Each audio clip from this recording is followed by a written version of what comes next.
762년 일본 향충요. 한때 신라를 정벌했다는 신공 황후가 모셔진 이곳에 일본은 오랜 수건을 이룰 특별한 계획을 보고한다. 기필코 신라를 정벌하리라. 올해 신라를 침공해 반드시 승리하리라.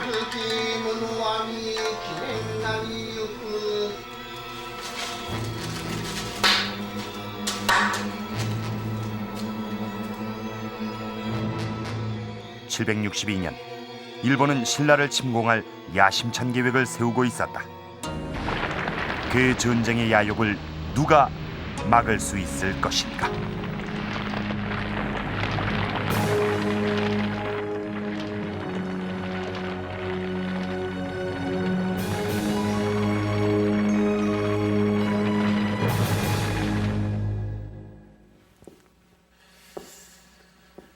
오랜 역사 동안 일본은 끊임없이 이 한반도를 위협해 왔습니다.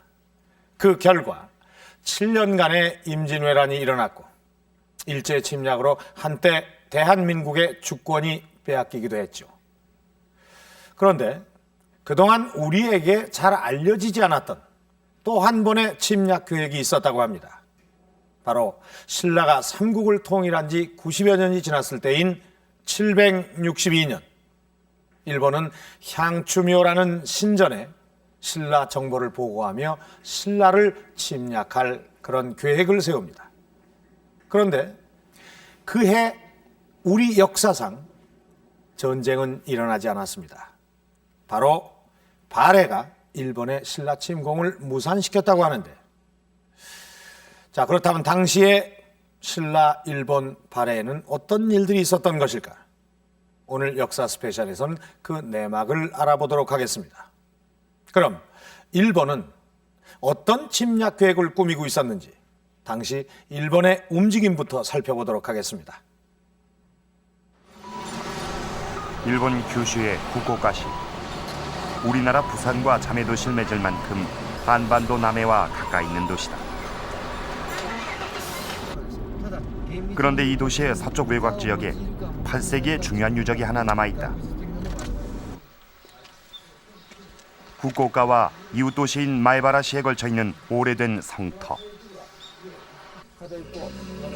성문터에 세워진 비석은 이 성이 756년부터 쌓았던 이또 성이라고 전한다.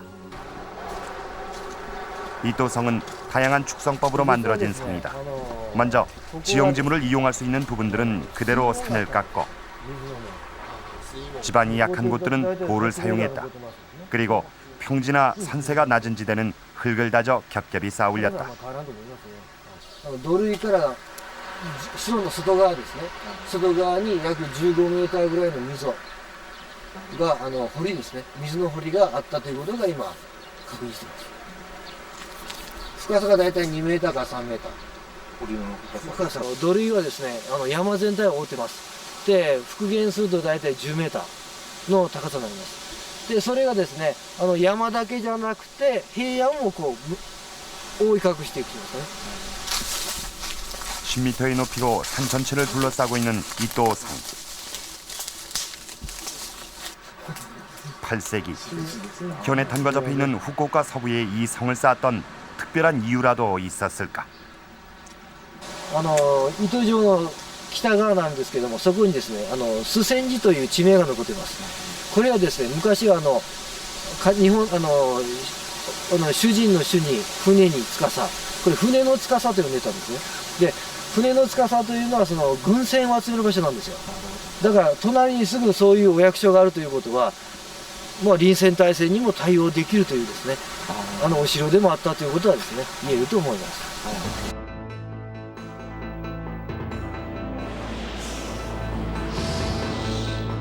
756년 후쿠오카의 작은 반도에 세워진 이또 성은 새로운 전쟁을 시작하기 위해 만들어진 병참 기지였던 것이다.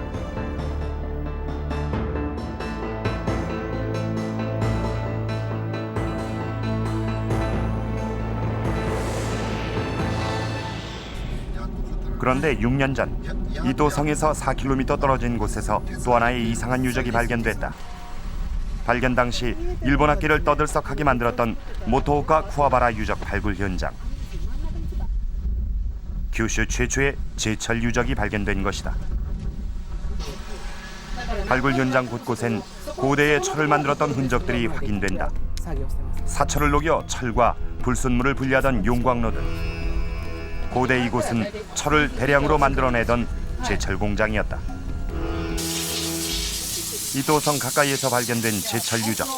그런데 현장에서 발견된 불순물을 조사해 본 결과 이도성의 축성 시기와 동일한 것으로 확인됐다. 発掘調査は6年前からしておりまして、今までいろいろなものが見つかっているんですけど、主に奈良時代の、製鉄所の跡が見つかっています。でこの奈良時代の製鉄所跡ですが、隣の米原市にあります糸城という山城がありますけど、そこと大体同じぐらいの時代の遺跡です。でおそらくここで作られた鉄は、その後加工されて武器などになりまして、糸城なんかにも、供給されてたんじゃないかというふうに、考えられています。 뿐만 아니라 발굴 현장에선 화살촉이나 철검 같은 무기류도 발견돼 제철 공장 옆엔 무기를 만들던 공장도 함께 있었을 것이라고 추측된다. 당시 일본은 분명 전쟁을 준비하고 있었던 것이다. 이도성과 제철 공장이 세워졌던 8세기는 일본의 나라 시대. 지금의 나라시가 당시의 수도였다.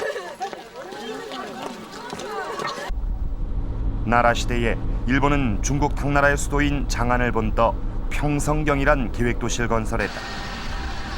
세계문화유산으로 지정된 평성공터. 이곳은 지금도 발굴 작업이 한창이다. 올해로 48년째. 하지만 일본은 앞으로 5, 60년을 더 내다보는 장기적인 발굴 계획을 가지고 있다. 평성공터 옆에 자리 잡은 나라문화재 연구소엔 각 분야의 전문가들이 모여 발굴 작업을 기획하고 조사 결과를 연구하고 있다.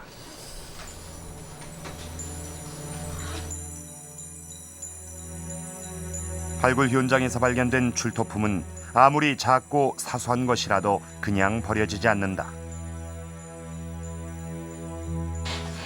평성궁 유적은 1300년 전 8세기 나라 시대의 비밀을 풀어줄 중요한 보고인 것이다. 藤原京からここに遷都してきたのが710年、8世紀の頭になります。784年まで75年間にわたって都として続きました。7世紀の末から日本が進めてきた実用国家の建設の仕上げとしてここに唐の都長安城に倣って都を作ったわけです。天平文化と呼ばれる非常に華やかな貴族文化が栄えた時代として著名な時代です。 나라 시대는 율령 정치를 선포하며 화려한 귀족 문화를 꽃피웠다. 그 평화로운 시대에 일본은 왜 성을 쌓고 무기를 만들고 있었던 것일까? 과연 그 전쟁은 무엇을 위한 전쟁이었을까?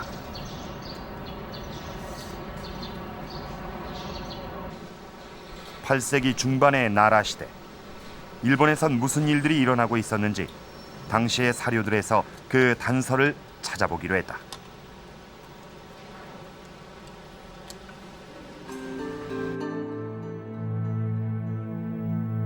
나라 시대의 정통 역사서인 속일본기. 그런데 그곳에서 이상한 기록들이 발견된다. 761년 정월, 일본은 갑자기 정부 차원에서 미노와 무사시 지역의 소년들을 선발해 신라어를 가르치게 하고 있다. 그리고 그보다 2년 전인 759년엔 전국의 미용에 500척의 배를 만들라는 지시를 내린 바 있다. 지역마다 구체적인 수까지 할당하고 있는데 그 내용을 살펴보면 7개 도 가운데 북육도에 89척, 산음도에 145척, 산양도에 161척, 남해도에 105척씩 4개 도에 나누어 한가한 달마다 꾸준히 만들라고 했다. 그런데 그 배들의 완성 시기는 3년 안이라고 못 받고 있다. 759년부터 3년 후인 762년. 일본은 그에 무슨 일을 벌이려고 했을까? 당시 일본이 급하게 배를 만들었던 목적에 대해 알아보기 위해 일본 고대사 연구가인 사카요리 마사시 교수를 찾았다. 500艘を古代の日本が作るっていうのは今までにないことですから、もう大変な計画だったんだろうと思いますね。それはやはり国内で今まで戦ったりすることだって500艘なんか作ることありませんから、対外戦争をしようという意思を強く持って作ろうとしたんだと思います。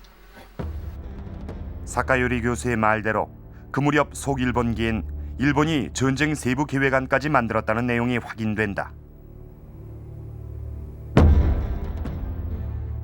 그리고 그 목적이 장차 신라를 정벌하기 위해서라고 분명히 명시돼 있다. 食日本儀というのは、奈良時代を通して記載されている国が作った資料で、その信憑性というのはやはり高いと思います。で、特に新羅政党についての記載は、とっても細かく書かれていて、準備段階もよくわかりますので、これをやはり信頼して読んでいきたいというふうに思います。 756년부터 치밀하게 준비해온 일본의 전쟁 프로젝트.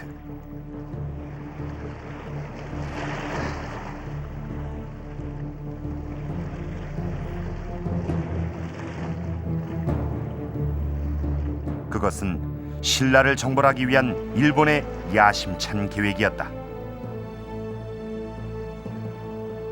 그리고 그 모든 침공 준비는 762년을 향하고 있었다.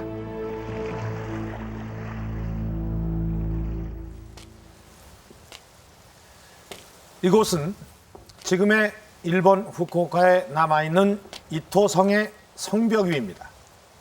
762년 신라를 침공했을 때 다시 신라가 역공해 올 수 있다는 계산 아래 견고하게 쌓은 성입니다. 그리고 이 성에서 4km 떨어진 곳에는 제철 공장을 세워 전쟁에 사용할 무기를 조달하고 있었습니다. 이토성은 병참기지의 역할까지 함께하고 있었던 것이죠.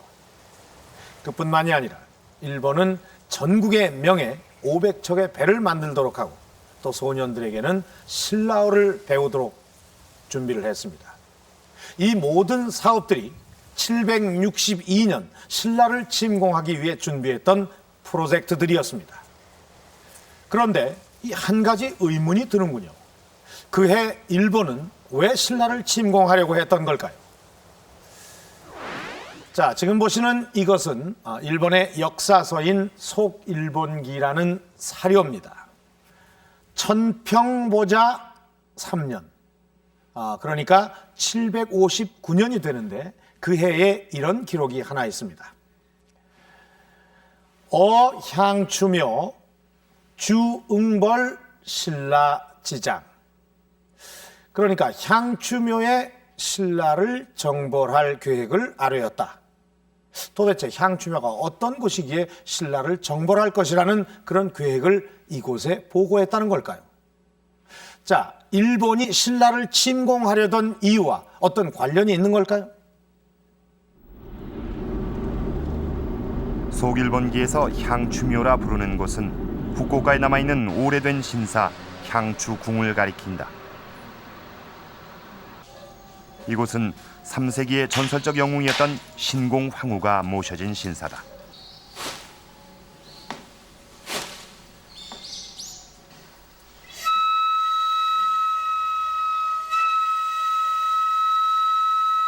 고대 일본은 신라와 크고 작은 분쟁이 생길 때마다 이곳 향추궁에 와서 일일이 보고하고 신라에 대한 처벌을 기원했다.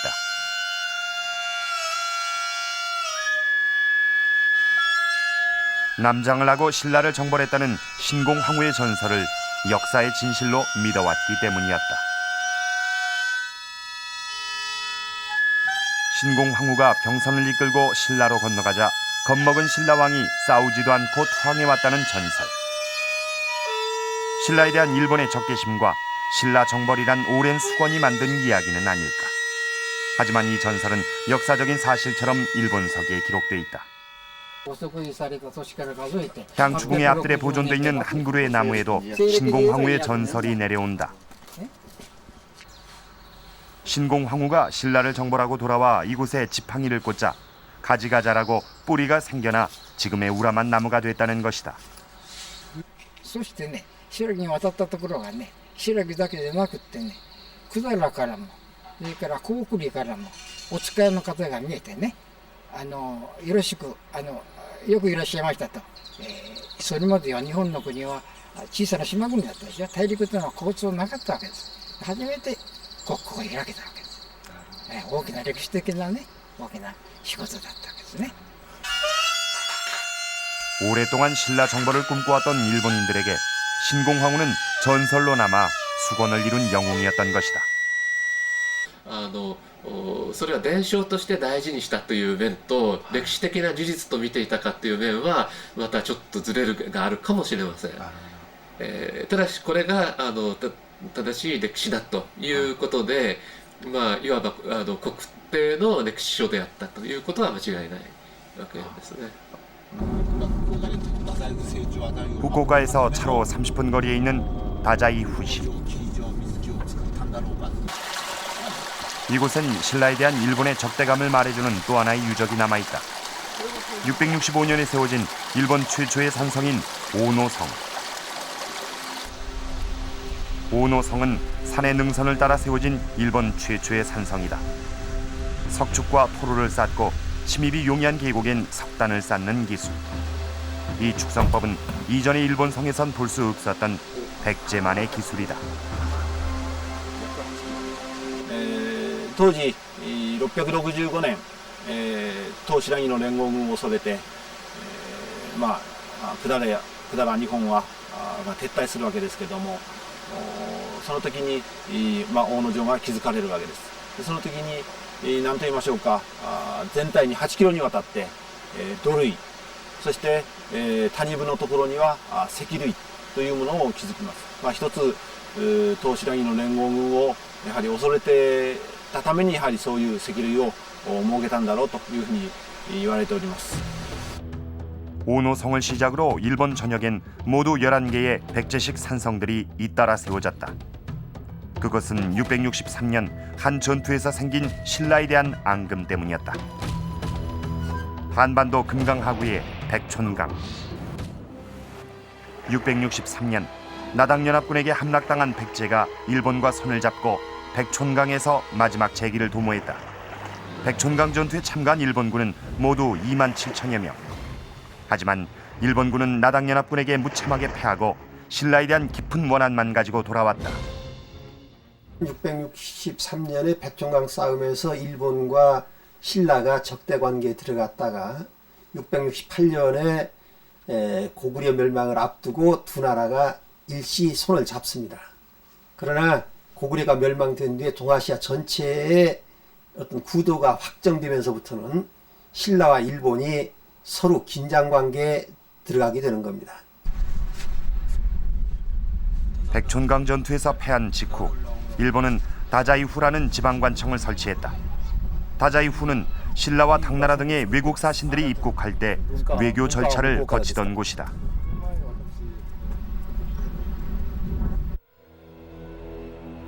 속일본기엔 이곳에 왔던 신라 사신들을 그냥 돌려보낸 몇 차례의 사건들이 기록돼 있다.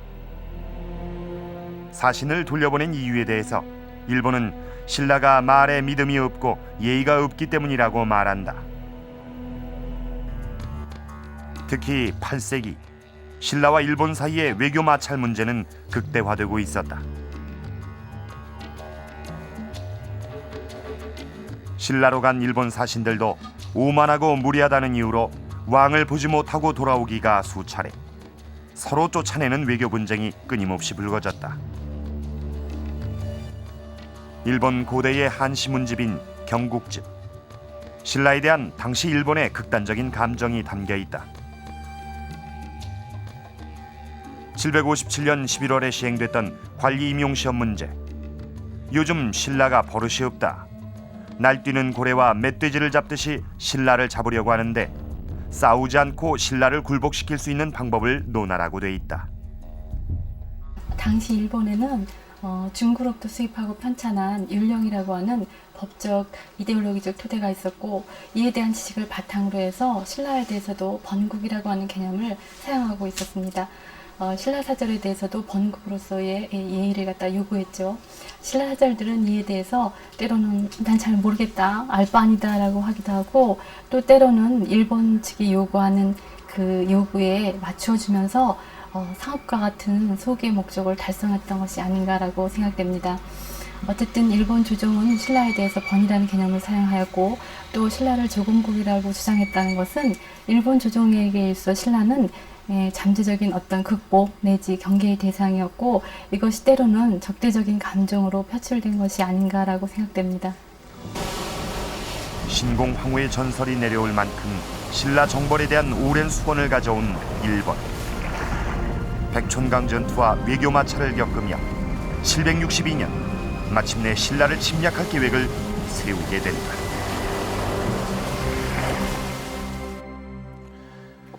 한때 일본이 신라를 지배했었다는 이 신공황후의 전설, 이것은 지금까지도 상당수의 일본인들이 역사의 진실로 받아들이고 있는 전설입니다. 분명 이것은 단지 전설일 뿐입니다. 하지만 이 전설 속에는 한반도 정벌이라는 일본의 오랜 수건이 담겨 있습니다. 그런 가운데 일본은 이 백촌강 전투에서 아주 신라에게 깊은 원한을 갖게 되었던 것이죠. 그래서 이 국가 체제를 갖추기 시작한 이 나라 시대부터는 신라를 신하국으로 대접하기 시작합니다. 그러나 이 삼국을 통일한 신라가 일본의 이러한 입장을 순순히 받아들일 리가 없었죠. 그래서 8세기 중반 두 나라는 아주 극단적인 외교 마찰을 겪게 됐고, 일본은 신라에 더 큰 앙심을 품게 된 것입니다. 이것이 바로 일본이 신라를 침공한다는 기본적인 명분이었습니다.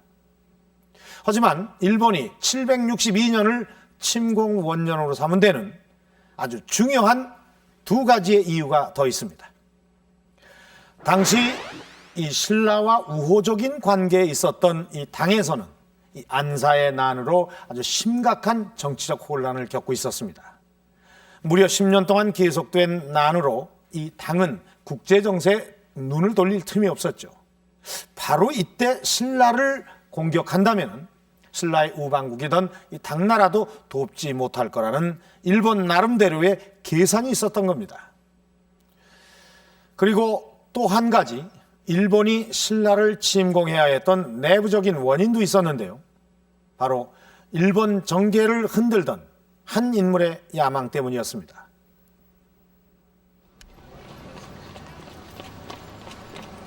당시 일본의 수도였던 나라시엔 정창원이란 일본 최대 규모의 왕실 유물 창고가 있다.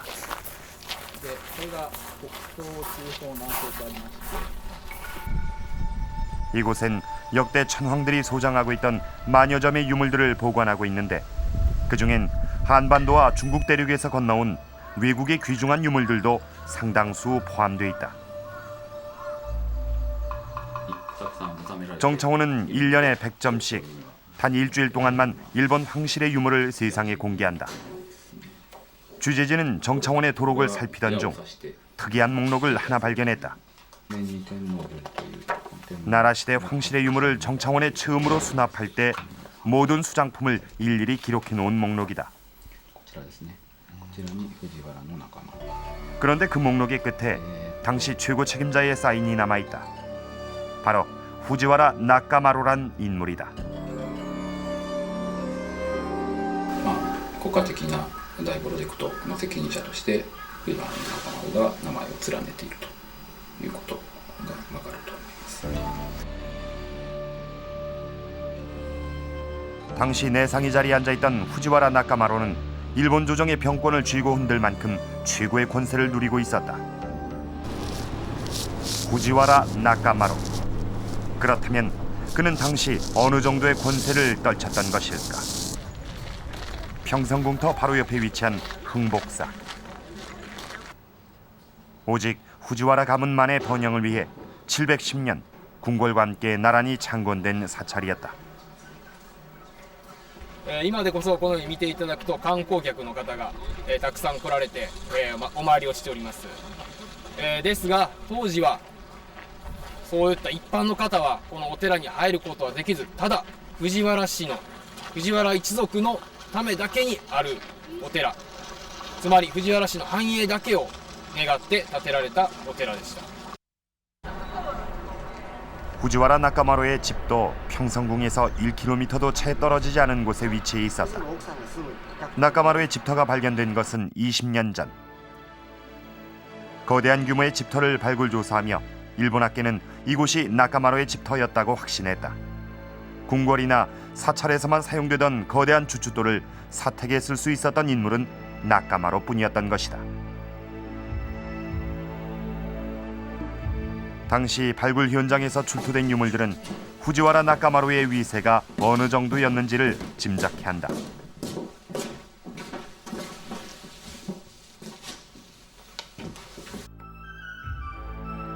화려한 연화문이 새겨진 기와 막세. 나라 시대에 천황이 머물던 궁궐에서만 사용하던 문양으로 개인의 집에선 감히 쓸 수 없었던 막세다. 천황의 처소를 내려다보며 살았다는 나카마로는 당시 어린 준닝 천황을 완전히 휘어잡고 있었던 것이다. 順任天皇という天皇と極めて深い関係を持ちます。つまり天皇の権力を利用して、そして独裁的な政治を行おうとするわけですね。 준닝 천황이 자신의 아버지라 여길 만큼 나카마로의 위세가 극에 달하자 당시 일본엔 그의 전제 독재를 비난하는 여론들이 들끓기 시작한다. 権力を自分の家だけに、集約していったナカマロは逆に、自分の一家だけで当時の日本の政治が切り盛りできるわけではありませんので、その他氏族だとか同じ藤原氏の中でも他の家から反発を食らうようになってくるという面があります。そういう中で、国論を一致していくために、ナカマロが取った政策の一つというのがおそらく信羅、目を海外に向けるということですね。 등원중 말이야. 후지와라 나카마로는 자신의 권세를 위협하는 여론을 외부로 돌리기 위해 신라 정벌이라는 국가적인 수건 사업을 대대적으로 일으켰던 것이다. 등원중 말이야.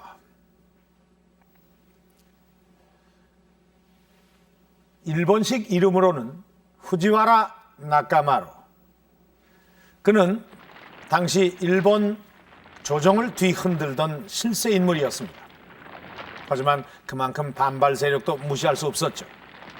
그래서 이 나카마로는 그의 절대 권력에 대한 비판과 저항을 밖으로 이전시키기 위해 신라 침공을 주도했던 것입니다.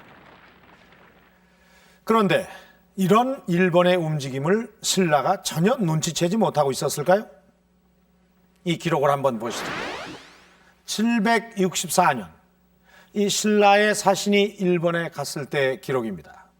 일본 측에서 당신네 나라에서 온 백성들 말이 우리 신라에서 이 병사를 모아 경비를 하고 있는데 이것은 아마도 일본국이 와서 죄를 물을까 의심하기 때문이다 라고 했는데 이것이 사실이냐 이렇게 묻습니다. 그러자 이 신라 사신이 대답하기를 그것은 당나라가 매우 혼란스러워서 해적이 번성하기 때문이다 이렇게 말을 합니다. 하지만 병사를 내어서 경비를 강화하고 있다는 사실에 대해서는 부인하지 않고 있는데 자, 신라는 실제로 일본의 침략에 대비하고 있었던 것일까요? 신라의 수도였던 경주에서 울산으로 달리다 보면 두 도시의 경계 지역인 모활이라는 마을이 나온다. 이곳에 산의 능선을 따라 만든 신라의 옛 산성이 하나 있다.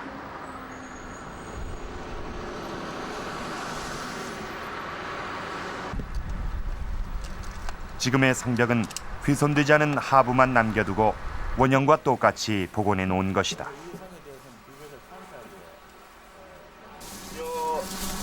아래 한 단, 두 단하고요.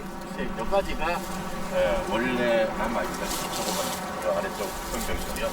요 이상은 새로 복원하고 있습니다. 길쭉한 돌을 놓고 여기서 한 3 내지 4cm 정도 안쪽으로 물려가면서 이렇게 쌓는 이런 물림쌓기 기법을 보여주고 있습니다. 예. 위로 갈수록 점점 좁아지는 형태의 이 상성은 모화리의 옛 이름을 따서 모벌군성이라 불렸다. 조금이라도 남아서 다행이네. 그렇습니다. 예, 이 성은 모벌군성으로 부르고 있는 산성입니다. 서기 722년 10월에 쌓았던 산성입니다만은 저쪽 산 중턱에서 시작해가지고 이 동쪽에서 서쪽으로 길이 12km 가량 되는 석성입니다. 기록에는 6,792보 5척으로 나와 있습니다. 당시의 왕경이었던 경주를 방어하기 위해서 쌓은 긴 성, 장성입니다만은 이 울산하고 가까이 있어서 울산으로 쳐들어오는 일본 적들이 쳐들어왔을 때에 왕경을 수비하기 위해서 쌓은 성입니다. 일본의 침입을 막기 위해 만들어진 모벌군성. 기록에 따르면 이 성에 특별한 군사들이 주둔해 있었다고 한다. 수천 명의 신라 노사들. 모벌군성을 지키던 그들은 어떤 군사들이었을까? 노. 당시 신라엔 활의 일종인 노라는 비밀 병기가 있었다.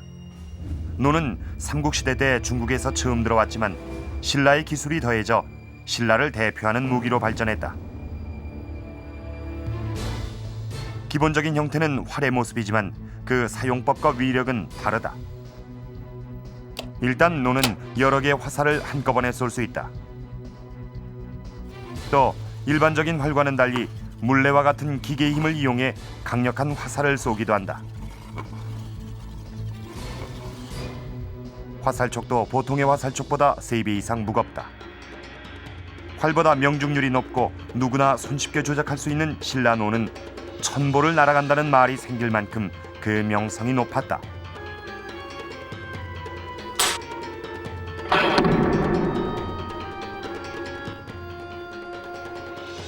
삼국사기엔 신라노의 위력을 짐작할 만한 일화가 하나 전해진다. 신라노를 탐내던 당고종의 요청으로 당나라로 건너갔던 노사 구진천. 어쩔 수 없이 노를 만들어 당고종에게 바치지만 그것은 30보밖에 나가지 않는 형편없는 노였다. 천보를 간다는 신라노의 명성을 익히 들었던 당고종은 구진천이 만든 노를 보고 크게 화를 냈다. 큰 벌을 주겠다며 당고종이 아무리 호통을 쳐도 구진천은 끝내 신라노의 비밀을 밝히지 않았다고 한다. 당시 신라노는 노사들이 목숨을 걸고 지켜야 했던 1급 비밀 병기였다. 모벌군성엔 이 신라노를 다루는 군사들이 오래전부터 일본의 침입을 준비하고 있었던 것이다. 일본의 신라 침공 준비가 한창 진행되던 경덕왕 시절, 삼국을 통일한 신라는 그 어느 때보다 평화로운 시기를 보내고 있었다. 하지만 경덕왕은 8세기 중반 대대적인 군사 개편을 실시한다. 경덕왕은 중앙군을 육기정이란 하나의 시스템으로 재편해 왕경 방어 체제를 더욱 강화시켰다.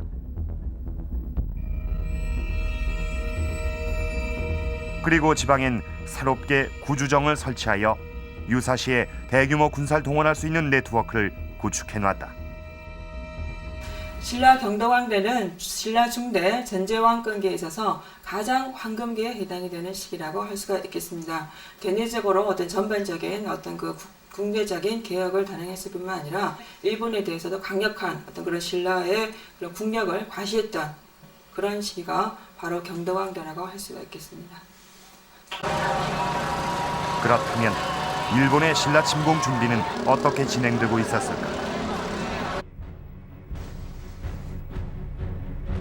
신라를 침공하기 직전이던 761년 11월, 일본은 실제로 각 지역에 절도사를 임명해 전쟁에 동원할 선박과 상원 그리고 군사의 수를 총검열하고 있었다. 최종적으로 보고된 수는 백촌강 전투에 동원된 군사력의 2배 수준이었다. 동해도, 남해도, 서해도에서 각각 마련한 배는 모두 394척, 군사의 수는 총 4만여 명이었다.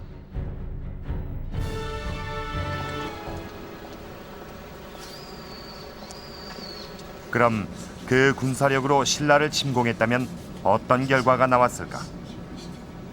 일본 고대 군사학의 최고 권위자인 사사야마 교수를 만나 그 가상 시나리오를 예측해봤다. 海を隔てていますか、大陸のように常に戦いの経験を持ってですね、その中で新しい技術革新というと変だけれども、戦術とかね、そういったものを革新していくっていうことが日本の場合できないわけです。だからそういう数万規模の兵力を動員して海を渡ることは可能だったかと思います。ただしかし今申しましたようなことで実戦に慣れない、兵法に慣れていないということで、たとえ朝鮮に渡ったとしてもおそらくその戦線は維持できなかったの。まあ分かりませんけれどもね、分かりませんけれどもまた白村江の戦いの再現のようになったんじゃないかと、まあ私はそう思うんですけれどもね。 762년 만약 일본이 각 지역에서 동원한 4만 명의 군사들과 400척의 병선을 이끌고 신라를 침공했다면 이미 대대적인 개편을 거친 신라의 중앙군과 지방군의 총반격을 받아 완패당했을 가능성이 크다. 상륙에 성공하더라도 노부대가 미리 주둔하고 있던 모벌군성을 넘기는 어려웠을 것이다. 신라는 이미 일본의 침공 계획에 대비해 산성을 쌓고 또 노부대를 주둔시키는가 하면 지방군과 중앙군을 재정비하며 이 방어 태세에 돌입하고 있었던 것입니다. 이전보다 군사력이 훨씬 더 보강된 셈이죠. 하지만 일본이라고 해서 이런 신라의 군사력을 모를 리 없었습니다. 그래서 승산 없는 침공 계획이 될 거라는 계산 아래 후지와라 나카마로는 또 하나의 히든 카드를 준비하고 있었습니다. 그것은 바로 발해와의 협공이었습니다. 자, 당시에 이 국제 정세를 한번 짚고 넘어갈 필요가 있겠군요. 자, 신라의 삼국 통일 이후 이 신라와 이 당은 우호 관계를 맺습니다. 그리고 새롭게 성장한 이 발해는 이런 신라와 당을 견제하기 위해서 바다 건너 이 일본과 손을 잡습니다. 결국 이 외교 정세는 이렇게 십자형 구도가 됐습니다. 일본이 신라 침공에 대한 이 협공을 발해에게 요청한 것은 어쩌면 아주 당연한 결과였죠. 그런데 일본은 어떤 식으로 이 발해에게 협공을 요청했는지 그 제안을 살펴보도록 하겠습니다.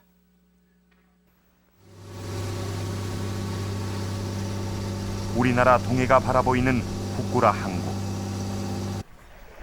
이곳은 1300년 전 발해 사신들이 동해를 건너 일본에 첫 발을 내디뎠던 대표적인 항구다.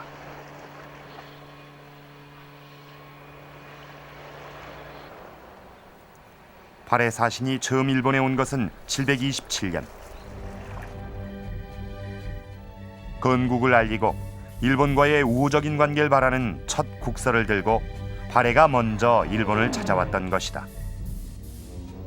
발해는 국서에 자신들은 고구려의 옛 땅을 회복한 고구려의 후손이며 부여의 옛 풍습을 간직하고 있다고 강조했다. 발해와 신라가 대립하고 있던 그러한 분위기, 그리고 흑수말과가 당나라가 접근하려고 하는 그런 분위기, 이러한 것들을 견제하기 위해서 일본의 사실을 발견했다고 생각합니다. 일본은 지금까지 당으로 접근하는 데 있어서도 신라 해역의 위험한 길을 통하였고 신라와 대립관계에 있었던 부분이었기 때문에 이 발해를 필요로 하고 있었습니다. 그런데 758년 일본은 전례를 깨고 이례적인 사절단을 발해에 파견했다. 이전까진 발해에서 사신이 오면 배웅하는 형식으로 사신을 파견하던 일본이 그해 처음으로 오노 타모리란 인물을 앞세운 사절단을 먼저 발해로 보낸 것이다. 발해로 떠난 오노 타모리로 말하자면 5년 전 신라의 일본 사신으로 갔다가 수모를 겪고 돌아온 장본인이었다.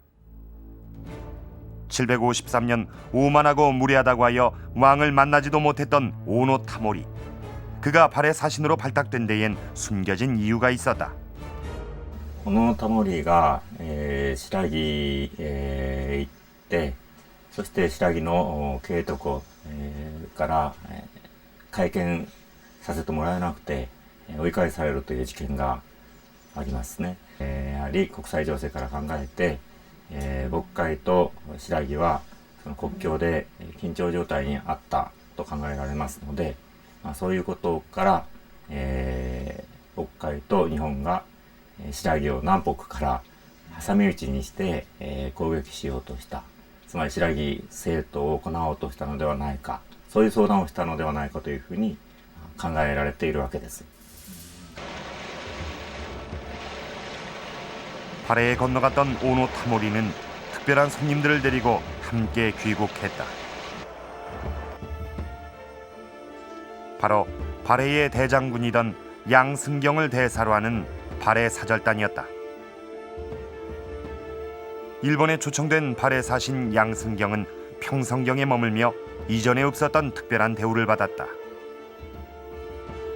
특히 송별회란 명목으로 나카마로의 집에 초대됐을 때 나카마로는 천황의 선물이라며 대궐의 무희와 만두의 솜을 양승경에게 주었다. 당시 일본이 외국 사신에게 주던 솜은 300둔. 양승경은 규정의 무려 30배가 넘는 양을 선물 받은 것이다. その後に順仁天皇から代理の女学、女性の学と書きますが、女学が与えられたり、また1万トンがまた与えられています。これは破格なことだと思います。でさらに、ごめんなさい、錦だとか、その他さまざまな絹織物などたくさん与えられていまして、これはこれまでなかったことなんですね。ですから幼少期というものに対して日本側は大変優遇をした。それはさらに考えれば日本と渤海が、手を組んで、白木に対応していこうという一つの表れだったのかもしれない。そういうふうに考えています。 아마도 나카마로는 양승경을 자신의 집에 초청했을 때 신라 침공에 대한 일본의 계획을 털어놨을 것이다. 그리고 그 계획에 발해가 꼭 협조해 줄 것을 간곡히 요청했을 것이다. 일본의 간절한 요청을 안고 양승경 일행은 759년 2월 다시 발해로 떠났다.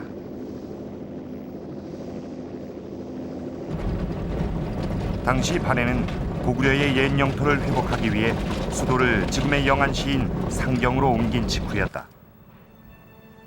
건국한 지 60년이 돼가던 무렵 발해는 상경성이란 계획도시를 건설하며 고구려 계승국임을 대외적으로 알리고 있었다. 당시 발해의 왕은 3대 문왕. 그렇다면 문왕은 일본의 신라 협공 제안을 어떻게 받아들였을까? 当時の渤海の王様は第3代目の文王金母という大金母と言いますが、大金母のどう考えていたか、その白木征討計画を日本と一緒になってやるということをどう考えていたかということは資料上にはほとんど出てこないんですね。 단 한 권의 역사서도 전해지지 않는 발해. 속일본기에도 발해의 답변은 전해지지 않는다. 그런데 신라를 침공하려고 했던 762년 일본은 또 한 번 발해로 먼저 사절단을 보낸다. 이번 사절단은 무사시의 지방관인 고려대산이란 이에게 맡겨졌다. 고려대산. 고려란 성씨와 그가 사신으로 선택된 데에 어떤 연관이 있는 걸까?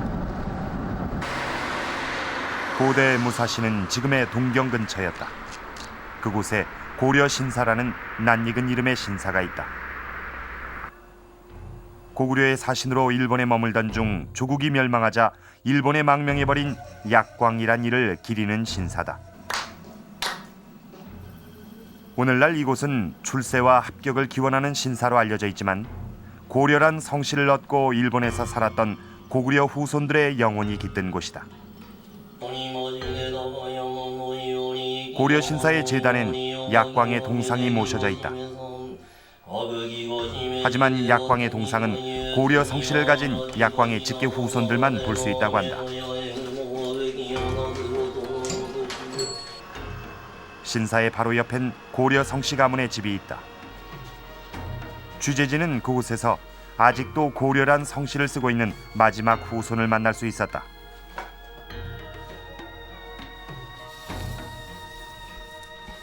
후손은 일본 고려 성씨의 족보를 꺼내 보였다.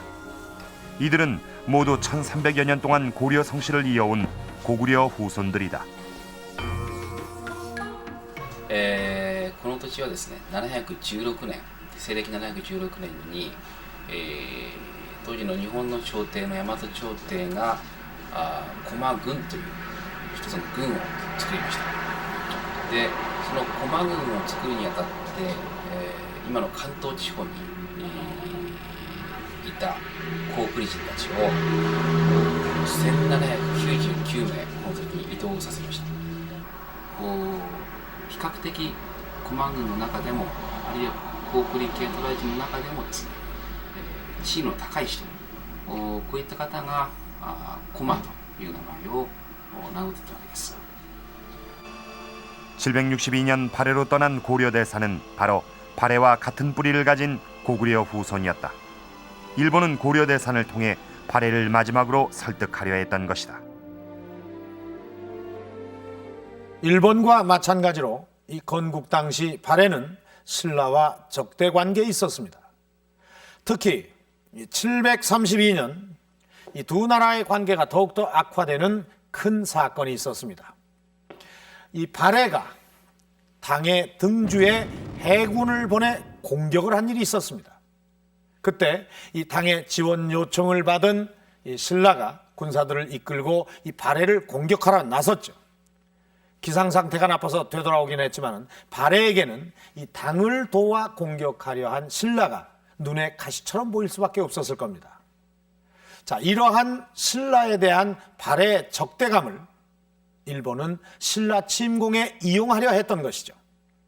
일본이 이 신라를 침공하기 위해서 반드시 필요했던 발해의 협공. 그럼 발해는 과연 어떤 결정을 내렸을까요? 발해의 답변에 대한 추적은 엉뚱한 곳에서 실마리가 풀렸다. 일본 오사카.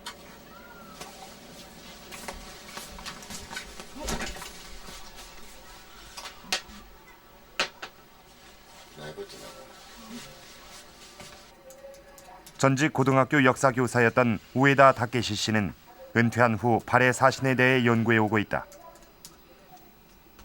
주로 발해 사신이 일본에 남기고 간 흔적들을 모아 시대에 따라 조금씩 변하고 있는 발해 사신의 성격을 분석하고 있는데 그가 특히 흥미로워하는 것은 발해 사신들이 남긴 한시들이다. 그가 가장 좋아한다는 왕효렴이란 발해 사신이 일본에 남긴 한시. 무관에서 문관으로 교체된 후기 발해 사신들은 일본 대신들과 한시 대결하기를 즐겼다고 한다.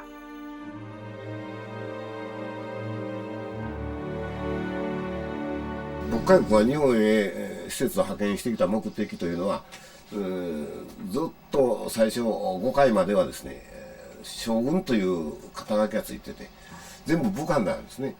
ということは明らかに間に新羅を挟んで、国際的な圧迫を加えようという意図が見え見えやったんですけども、762年に駒の大山という人を日本は派遣しております。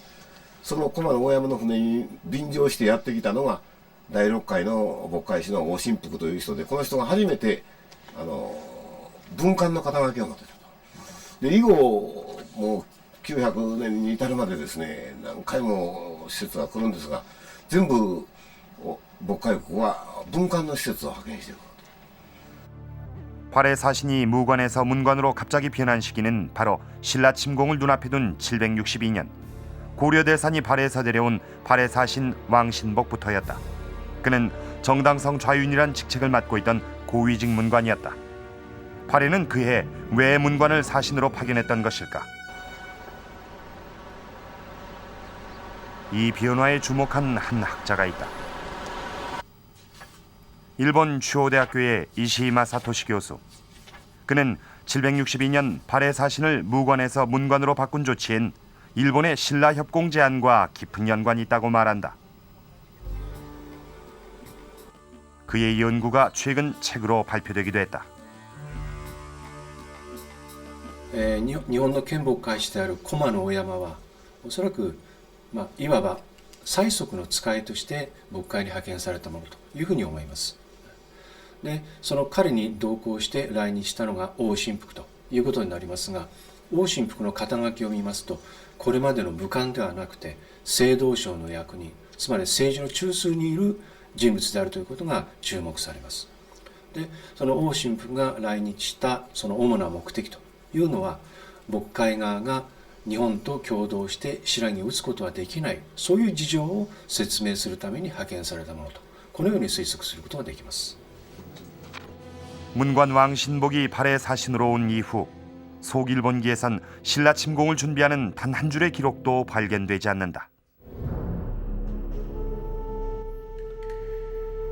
그리고 764년 후지와라 나카마로는 반란을 일으키다가 관군에게 처형되고 만다. 그의 몰락과 함께 신라 침공 계획도 역사에서 완전히 사라지게 된다.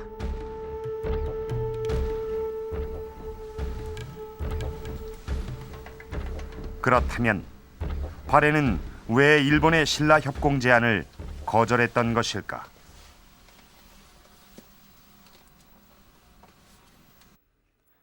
그 단서를 찾기 위해 당시 발해의 흔적들을 추적해봤다. 북한에서 발굴된 북청토성 유적지. 북한은 북청토성을 발굴 조사한 후 이곳이 발해의 남경 남해부가 있던 자리란 결과를 내놓았다. 남경 남해부는 발해의 5경 가운데 신라와 가장 가까운 곳이었다. 신당서에 따르면 발해에는 외국으로 가는 5개의 길이 있었다고 전한다. 그 가운데는 남경 남해부를 지나는 신라도도 있었다고 한다. 당시 발해의 수도였던 상경에서 시작됐을 신라도. 동경과 남경을 지나 신라의 국경지역이었던 천정군까지 이르는 길이었을 것이다. 우리의 삼국사기에도 발해의 동경에서 신라의 천정군까지 39개의 역이 있었다고 전한다. 발해와 신라 사이에 역들이 설치돼 있었다는 이 기록은 두 나라 사이엔 분명 신라도라는 상설 교통로가 존재하고 있었음을 증명하고 있는 것이다.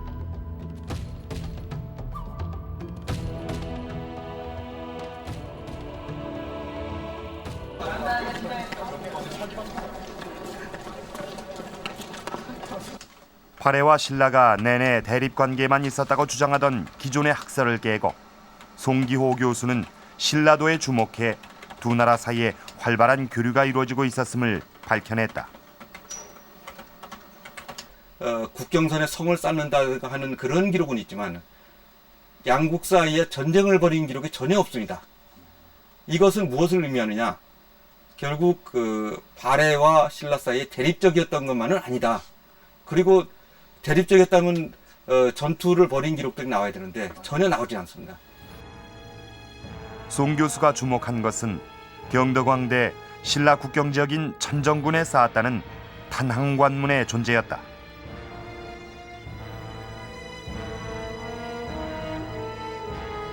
오래전 발해를 경계에 쌓았던 장성에 비로소 문이 열린 것이다. 그것은 경덕왕대에 이르러 두 나라의 관계가 달라졌음을 의미한다. 그 장성을 쌓은 곳에 관문을 쌓았다는 것은 이 관문은 상호 통로를 개설했다는 의미가 됩니다. 결국은 발해와 신라 사이에 교류의 창구를 만들었다는 의미가 되죠.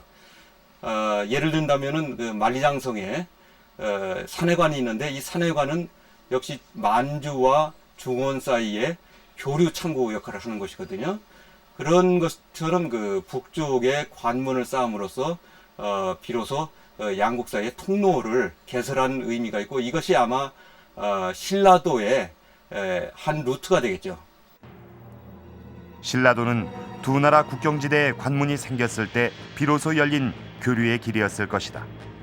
그렇다면 경덕왕대 두 나라는 왜 교류를 시작하게 됐을까?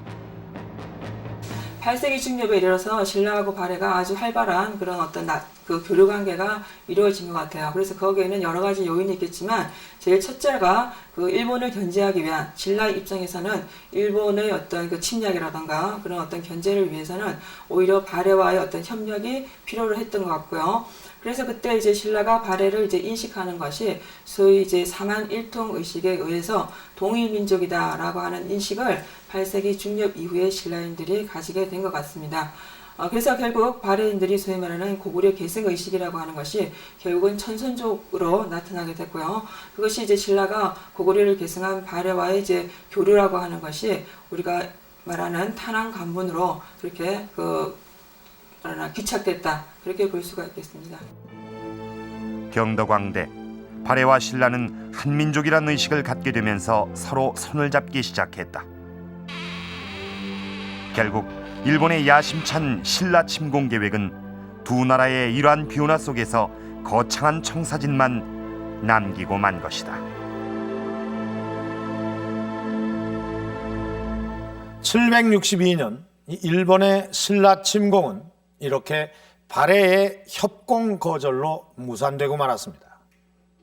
일본이 신라 침공을 계획하고 있을 무렵 신라는 발해를 고구려의 후손으로 인정하기 시작했고 또 발해는 신라를 한민족으로 받아들이고 있었습니다. 그로 인해 이 국경선에 위치하고 있던 장성에는 탄항관문이라는 교류의 문이 열리고 이후 신라는 발해에 사신들까지 보내게 됩니다.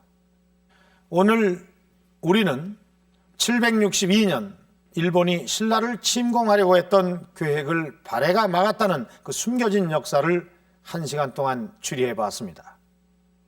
8세기 이 한반도를 중심으로 동아시아에서 일어났을지도 모를 이 격동기의 회오리가 발해의 신라 협공 거부로 조용히 지나갈 수가 있었던 것입니다. 만약 발해가 일본의 제안을 받아들여 신라를 침공했더라면 한반도의 역사와 일본의 역사는 아마도 다시 쓰여졌을 겁니다.